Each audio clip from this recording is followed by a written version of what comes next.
Un policier se retrouve au restaurant sans argent au moment de payer l'addition. La serveuse, voyant qu'il tarde à régler, lui lance avec agacement « Les policiers mangent gratuitement, c'est ça ?» L'homme se sent terriblement gêné. Après avoir fouillé tout son sac, il ne trouve qu'un billet de loterie.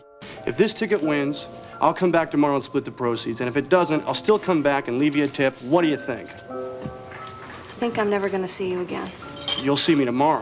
Well, oh, I'll be here. La serveuse pense qu'il cherche une excuse et ne prend pas ses paroles au sérieux. Mais ce qu'elle ignore, c'est que le soir même, lors du tirage, ce billet remporte 4 millions de dollars. La femme du policier exulte de joie, mais lui ne parvient pas à partager son enthousiasme. Selon l'accord passé le matin avec la serveuse, il doit lui donner la moitié du gain. Il ne sait comment expliquer la situation à sa femme. Si vous étiez à sa place, accepteriez-vous de céder la moitié de cette fortune? Votre réponse serait sûrement la même que celle de l'épouse de Charlie, absolument pas question. Mais Charlie est un homme profondément bon. Malgré les supplications et les menaces de sa femme, il finit par promettre de ne donner que le prix du repas. Le lendemain, quand Charlie arrive au restaurant, il voit Yvonne se faire réprimander par son patron pour avoir oublié d'encaisser. Il réalise qu'hier, en ne payant pas, il lui a peut-être causé des ennuis. Cette pensée le tourmente encore plus. Il propose alors à Yvonne de choisir, soit le double du prix du repas d'hier, soit le billet de loterie. Yvonne, qui n'a pas accordé d'importance à l'incident de la veille, choisit nonchalamment le billet, persuadée qu'il ne peut pas être gagnant. Quand Charlie lui annonce qu'il a gagné, elle n'explose pas de joie ou elle se fâche même un peu, croyant qu'il se moque d'elle. Ce n'est qu'en voyant la sincérité de cet homme qu'elle accepte enfin ce cadeau du destin.